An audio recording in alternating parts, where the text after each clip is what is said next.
সেই মহান আল্লাহ তাবারক ওয়া তাআলার জন্য, যে মহান আল্লাহ তাবারক ওয়া তাআলা ঠান্ডার মৌসুমে, ঠান্ডার রাতে নরম গরম বিছানাকে ত্যাগ করে, আরামের বিছানাকে ত্যাগ করে এই পিন্ডালের তলাতে বসে কিছু বলার ও শোনার তৌফিক দিয়েছেন। তাই আমরা সে আল্লাহ তাবারক ওয়া তাআলার প্রশংসা করি, অন্তর থেকে মুহাব্বতের সাথে সকলেই পড়েন আলহামদুলিল্লাহ।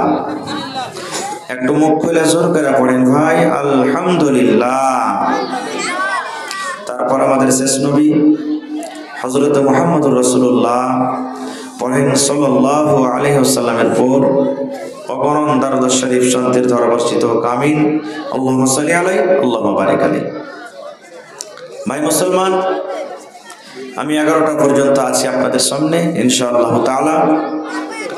11টা থেকে নিয়ে আমার ভাই মাওলানা হযরত আলী সাহেব আপনাদের সামনে আসবেন। তবে এই সময়টাতে আমি দুটা বিষয় নিয়ে আলোচনা করব, দুটা পয়েন্ট আপনাদের সামনে রাখব। 1 নম্বর পয়েন্ট যে আপনাদেরকে আমি কিছু দিব, আর 2 নম্বর পয়েন্ট যে আপনাদের কাছ থেকে আমি কিছু নেব।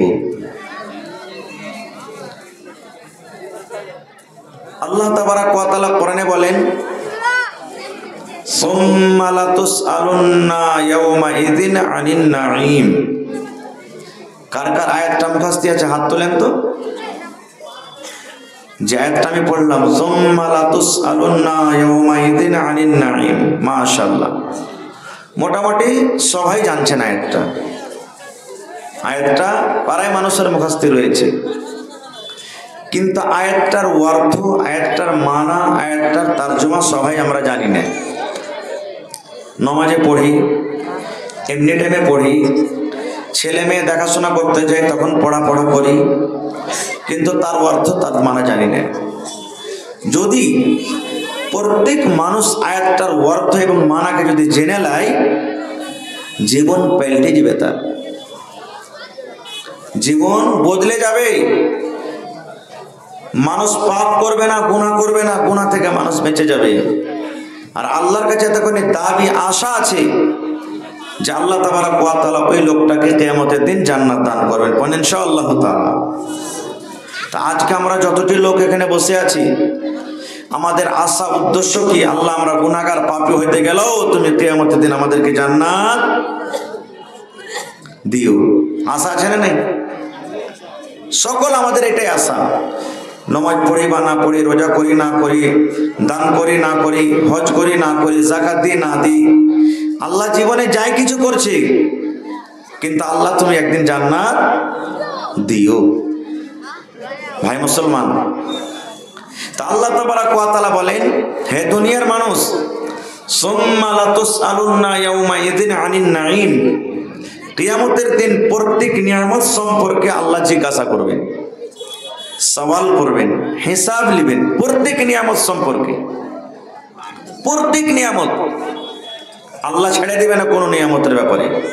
কাকে সওয়াল করবেন? মানুষকে, জিনকে, গরু, ছাগল, বকরি, পোক পাখালিকে আল্লাহ জিজ্ঞাসা করবেন না। কেন? ওদের হিসাব হবে না কিয়ামতের দিন। ওদের জন্য জান্নাত জাহান্নাম নেই, ওদের হবে হিসাব। তো এটা একটু আলাদা ব্যাপার, আমাদের মতন হিসাব হবে না। হিসাব হয়ে ওদেরকে জান্নাত জাহান্নাম দেবে না। জান্নাত জাহান্নাম কার জন্য? আমার আপনার জন্য। আজকে আমার ভাইয়েরাকে দেখেন, এই যে জালসা শুনতে এসে এদিক ওদিক ঘোরাফেরা করছে। এ ভাই, ওই নওজোয়ান যুবককে বলবো, জালসা শুনতে এসেছেন, কম করে একটা হাদিসের কথা বেঁধে নিয়ে যান। আল্লাহকে যদি জীবনে কোনো নেকি না থাকে, একটা নেকি তো দেখতে পারে। আল্লাহ যদি বলেন জীবনে একটা ভালো কাজ বলতো, আল্লাহকে দিয়ে কথা বলতে পারবেন যে আল্লাহ তৌকির যাতে জালসা হয়েছিল, আল্লাহ বসে 1 ঘন্টা শুনেছিলাম, কমসে কম এটা তো বলতে পারবেন। কিছু জীবনে নাই। কে জানি কোন বাহানাতে আল্লাহ কখন কাকে মাফ করে দিবে, আল্লাহ ছাড়া কেউ জানে না। তো প্রত্যেক নিয়ামত সম্পর্কে আল্লাহ তাআলা কিয়ামতের দিন জিজ্ঞাসা করবেন। এবার বলবেন, হাজী মাওলানা, আল্লাহর নিয়ামত আছে কত? আল্লাহর নিয়ামত কত আছে? কত নিয়ামত দিয়েছেন আল্লাহ তাআলা? কোরআনে অন্য জায়গাতে বলছেন কি, ওয়া ইন তাউদ্দু নি'মাতাল্লাহি লা তুহসুহা আল্লাহ রাব্বুল আলামিন বলেন, হে দুনিয়ার মানুষ, আল্লাহ রাব্বুল আলামিন আমাদেরকে এত নিয়ামত দান করেছেন, আল্লাহ এত নিয়ামত দান করেছেন, আল্লাহ এতগুলি নিয়ামত দান করেছেন। আল্লাহ বলেন, বান্দারে যদি তোমরা আমার নিয়ামত লিখতে শুরু করো রে বান্দা, গণনা করতে শুরু করো, আল্লাহ বলেন গুনতে গুনতে গুনতে গুনতে তুমি ক্লান্ত হয়ে যাবে, খাসতে যাবে, হেরে যাবে, কিন্তু লা তুহসুহা, আমি এত নিয়ামত দান করেছি, আমার নিয়ামত গিনে তোমরা শেষ করতে পারবে না। এত নিয়ামত আমি দান করেছি, আল্লাহ নিজে বলছেন তোমরা আমার নিয়ামত গুনে শেষ করতে পারবে না। যারা বৈজ্ঞানিক তারা বলছেন আল্লাহর এই দুনিয়াটাকে 3 ভাগে ভাগ করা হয়েছে। কয় ভাগে ভাই? কথা বলেন, কয় ভাগে? 3 ভাগ। 3 ভাগের মধ্যে 2 ভাগে শুধু পানি আছে, জল আছে, আর 1 ভাগ হলো দুনিয়াতে সুখা, তার মধ্যে ছোট নদী, খাল, বিল, এই 1 ভাগের মধ্যে আছে। তো পানির মাত্রা দুনিয়াতে বেশি হলো না সুখার মাত্রা বেশি হলো? কথা বলেন জি। আজ থেকে নিয়ে যে দেখেন 50 বছর, 60 বছর, 80 বছর আমার বয়স্ক নানা দাদারা বাপজিরা বসে আছেন, জিজ্ঞাসা করেন এরা যখন 15 বছর আগে পড়ালেখা করেছিলেন তখন এই মতন কলম ছিল না পকেটে, যে আমাদের কলম আছে। বাঁশ কেটে, কমচি কেটে, বাতি কেটে ছোট ছোট করে কলম করতো, আর ওই বিয়া শাদিতে রং খেলে না, দোকান থেকে রং গুইলার করে ওগুলাকে কালি করে লেখালেখি করেছেন নাকি? আল্লাহ রাব্বুল আলামিন বলেন, হেরে দুনিয়ার মানুষ তোমরা শুনে নাও, এই দুনিয়ার পৃথিবীটাকে 3 ভাগ করা হয়েছে রে বান্দা। 2 ভাগে শুধু পানি আছে, জল আছে। সমস্ত দুনিয়ার পানিকে যদি তুমি রং করো রে বান্দা, রং করে দাও, রং করে দাও, কালি করে নাও।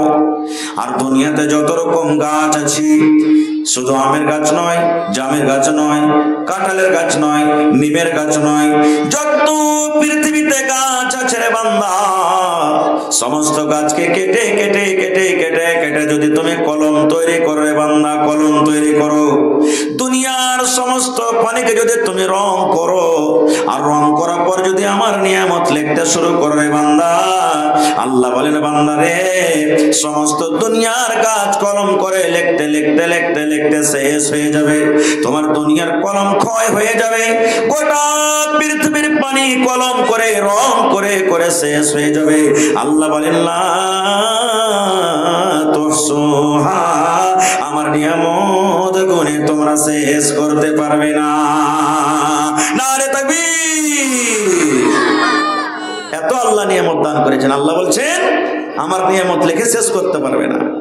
এবার বলবেন হাজি মৌলানা এত নিয়ামত, জি। আপনার শরীরে দেখেন, এটা হলো কি?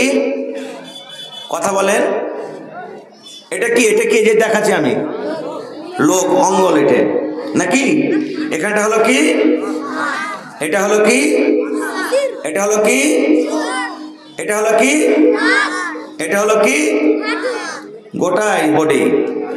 আল্লাহ রাসূল বললেন প্রত্যেক মানুষের শরীরে মাথার চাঁদি থেকে নিয়ে পার তলা পর্যন্ত 360টা জোড় আছে। কয়টা? 360টা জোড় আছে। আল্লাহ রাসূল বলেছেন উম্মত প্রত্যেক দিন তোমাকে 360টা জোড়ের বদলাতে তোমাকে সাদকা করতে হবে, উম্মত সাদকা করতে হবে। এবার আপনি বলেন মাওলানা আমি একটা গরিব মানুষ, আমি মাঠে কাম কাজ করি, সারাদিন মিস্ত্রির কাজ করি, মজদুরি করে 500 টাকা ইনকাম করি, আর একটা জোড়ের বদলাতে যদি আমি 1 টাকার টাকা যদি আমি দান করি, তাহলে 500 টাকার মধ্যে আমার 360 টাকা চলে যাবে। 360টা জোড়ের বদলাতে 140 টাকাতে আমার সংসার চলবে না, বাড়ি চলবে না, ঘর চলবে না। আল্লাহ রাসূল বলেছেন উম্মত দান করাটা শুধু তোমার সাদকা নয় রে, দান করাটা তোমার নেকি নয়। নবী বলেছেন আলহামদুলিল্লাহ তুমি পড়লে এটা হলো একটা নেকি, এটা হলো একটা সাদকা। সুবহানাল্লাহ তুমি পড়লে এটা হলো একটা সাদকা। এক মুসলমানকে তুমি সালাম দিয়ে দিলে এটা সাদকা। একটা মুসলমান রাস্তা দিয়ে হাঁটছে, বোঝা পড়ে গেছে, সাইকেল পড়ে গেছে, তাকে উঠিয়ে দিলে এটা হলো একটা সাদকা। একটা মুসলমানের সাথে হাসি মুখে কথা বললে একটা সাদকা। বাড়িতে আপনার গরু আছে, জানোয়ার আছে, ছাগল আছে, বকরি আছে, এক পয়সা সানি গালা তুলে দিয়ে দিলেন নেকি নেকি মনে করে একটা সাদকা। নবী বলেছেন যখন জালসা শুনে বাড়ি যাবি, বাজার থেকে যখন তোমার বাড়ি যাবি, তোমার বাচ্চার জন্য 1 টাকা 5 টাকার তুমি পাপড় নিয়ে চলে যাবে, আদর করে নেকি মনে করে যদি আপনি বাচ্চাকে দেন, এটা হলো একটা সাদকা। দয়ার রাসূল বলেছেন আপনি বাড়িতে চলে গেলেন, নেকি যদি নেওয়ার মন আছে, পকেটে টাকা নাই, ভালোবাসা বিবিকে আপনি 5 টাকার বিস্কুট কিনে দিতে পারবেন না, গরিব মানুষ।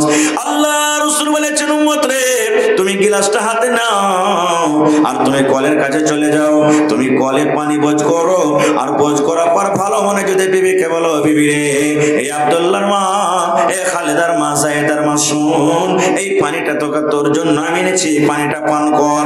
আল্লাহ রাসূল বলেছেন বিবিকে পানি পান করাটা হলো সাদকা। এই করতে করতে নবী বলেছেন তোমার বিবির সাথে তুমি যদি মিলন করো, তোমার বিবির সাথে যখন তুমি সহবাস করো, এটাও হলো একটা সাদকা।